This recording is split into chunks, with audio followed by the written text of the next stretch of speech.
For most of us, living means working. So to get the most out of life, men looked for a way of making machines do some of their work. Wind was one answer, but it was not always reliable.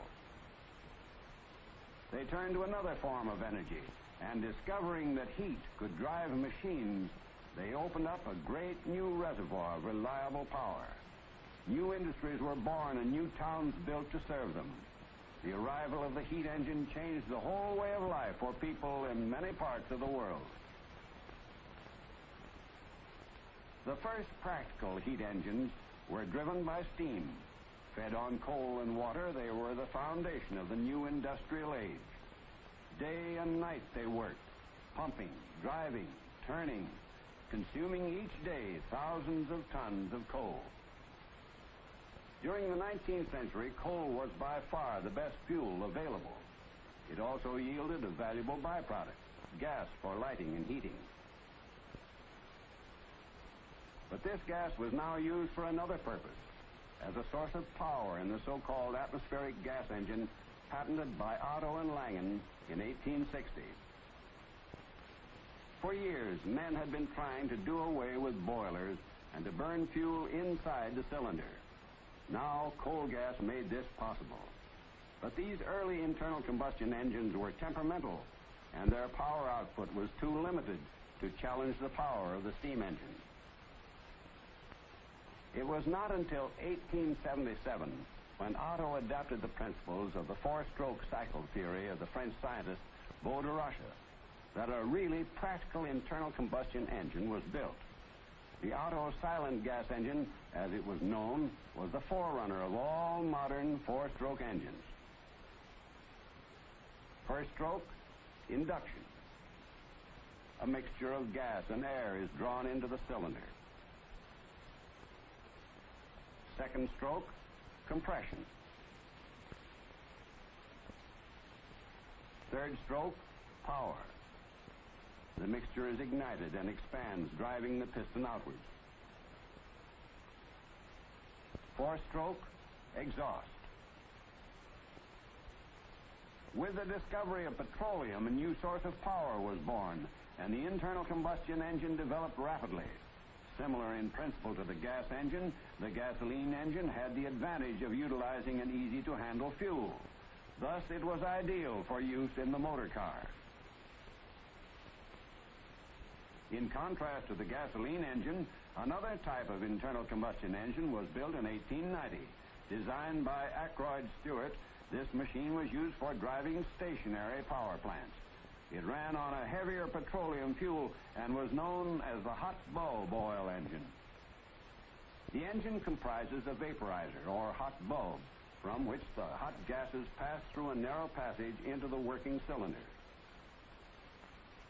In the cylinder is a piston joined by a connecting rod to the crankshaft and a heavy flywheel.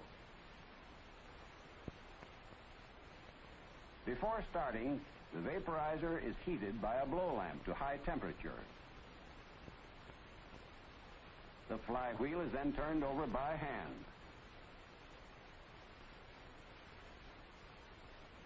Pure air is sucked into the working cylinder, and the oil fuel is sprayed into the hot bulb.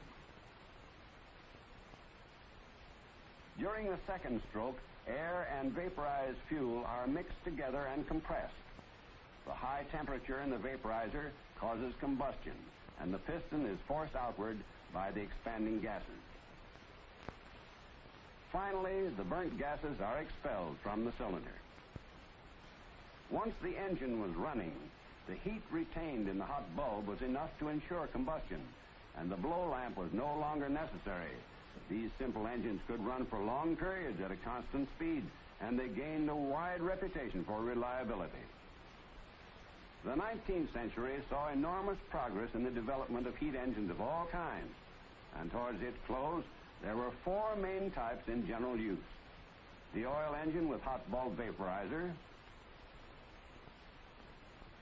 the steam engine, which was still considered supreme for a wide variety of uses, the gas engine for stationary power plants, and the rapidly improving gasoline engine. All these engines worked on the same basic principle of turning heat into work. But in each case, the amount of heat turned into work was small. The efficiency was low. 6% for the average steam engine, 10% for the oil engine, 17% for the gas engine, and 12% for the gasoline engine. Looking at these facts, Rudolf Diesel was certain that it should be possible to build an engine with a very much higher efficiency. From the start, he was convinced of four things. He must get away from the steam engine entirely. Combustion must take place inside the cylinder. Air, not steam, must be the working medium. And finally, the air must be highly compressed so as to permit the greatest possible expansion. He remembered the pneumatic match, or fire piston. A small cylinder, usually made of wood or glass, into which a closely fitting piston or plunger could be inserted. The head of the piston was recessed so as to hold a piece of dry tinder. When the air in the cylinder was highly compressed, it became so hot as to cause the tinder to ignite. The fire piston gave a clue to a practical means of securing combustion inside the cylinder. Compression, ignition. Diesel adapted this principle to the internal combustion engine and described the cycle for the first time in 1892. A downward stroke of the piston. Pure air is sucked into the cylinder. The air is then compressed to the point where it reaches the temperature necessary for combustion. Fuel is introduced into the compressed air. Owing to the high temperature, it takes fire and produces heat, which is turned into work. During the fourth stroke, the spent gases are forced out of the cylinder. The first experimental engine was built at Augsburg in Germany during 1893. Most people were convinced that no machine would work at the high pressures which Diesel insisted were necessary for combustion and essential for high thermal efficiency. Schluss, Riemen einrücken.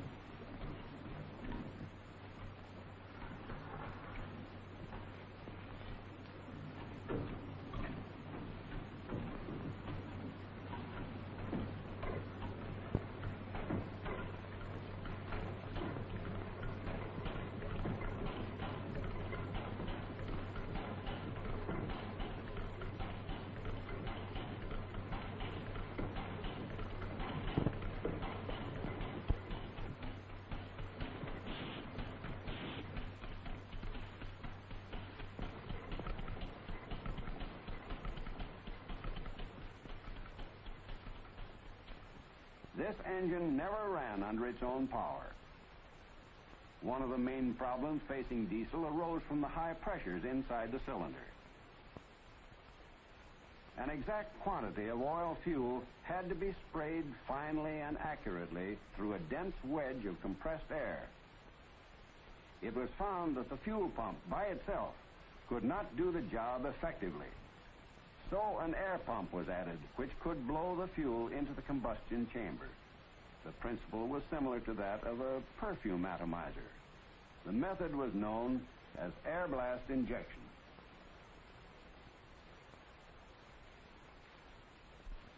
By 1894, a completely new and redesigned engine had been built, and preparations were complete for the first trial run.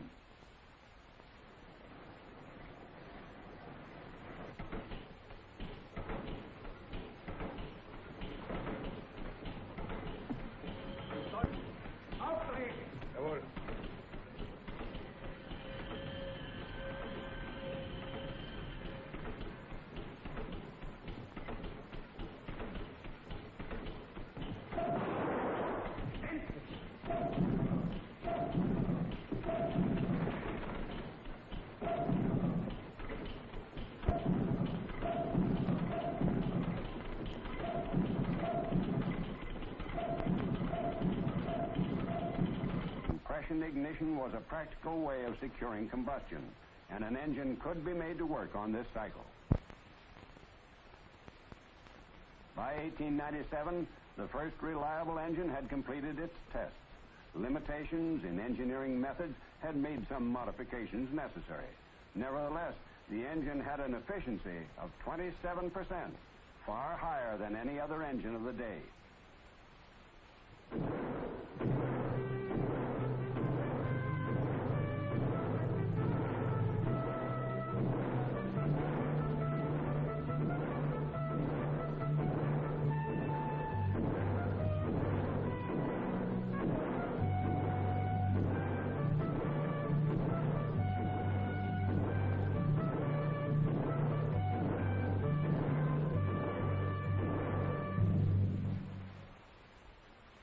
By the turn of the century, the diesel engine was in regular production. The first models built under license were large single-cylinder units with a maximum speed of less than 200 revolutions per minute.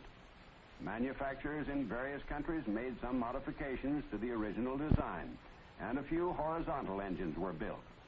These were reminiscent of Ackroyd Stewart's earlier engine, but with much higher compression and no hot bulb.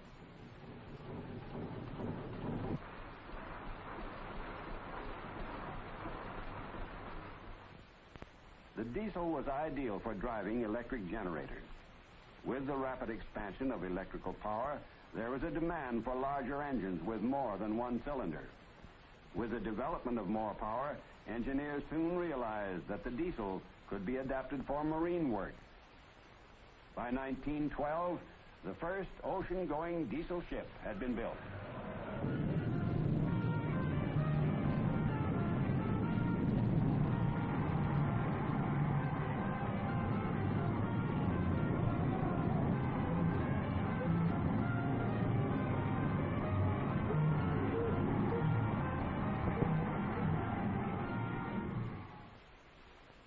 The Selandia of 7,400 tons was built at Copenhagen by Burmeister and Wayne.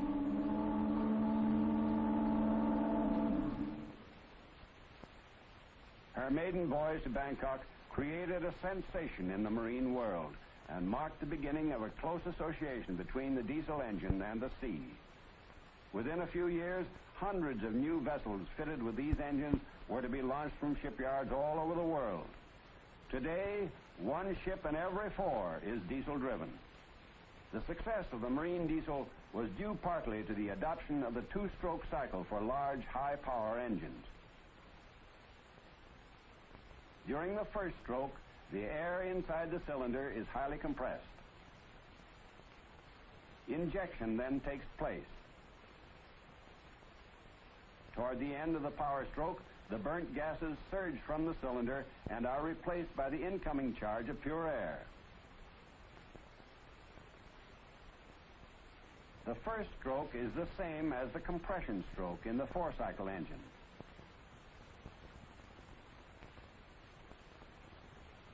The second stroke combines power, exhaust, and induction and completes the cycle.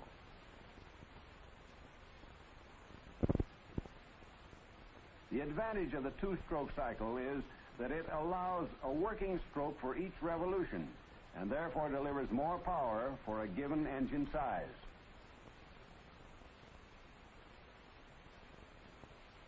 But more power was not the only requisite. There was a demand for smaller and faster engines for certain purposes.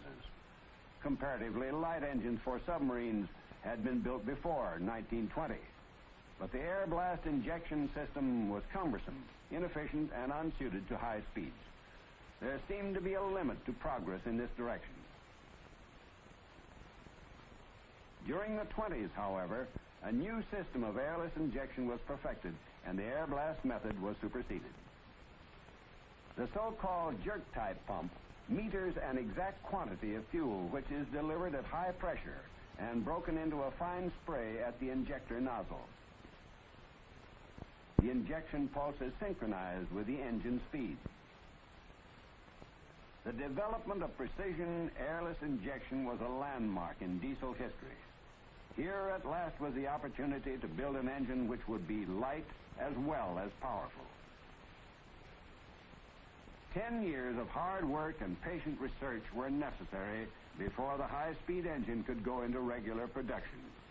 These engines are more sensitive than the low-speed types, and a great deal of work on combustion problems and the development of new fuels and lubricants was necessary. Then there were other aspects. For example, trucks, tractors, and small boats fitted with high-speed diesel engines may have to work in regions with temperature well below zero. Practical tests of starting and running at these low temperatures were carried out in special laboratories. This is only one example of a vast field of research and experiment which lies behind the production of the modern diesel. Today, engines of all types and sizes are in large-scale production throughout the world. Medium-speed engines for express trains, small high-speed engines for trucks and buses, diesel for tractors and bulldozers and agricultural machines, miniature engines for model cars and model aircraft, huge double-acting types for generating electrical power and for driving ships, two-stroke and four-stroke engines for 100 uses. The diesel has always had a reputation for efficiency and reliability. Like every other machine, it owes much to the past. To Ackroyd Stewart, whose early work laid the foundation for the solid injection engine. To the pioneers who discovered how to turn heat into work. To the scientists who learned about the nature of heat. To the engineers who have adapted their theories to practice. And to the petroleum technologists who have constantly developed new and better fuels and lubricants. It is through their work and knowledge that we have the modern diesel, the most efficient and most versatile of all heat engines.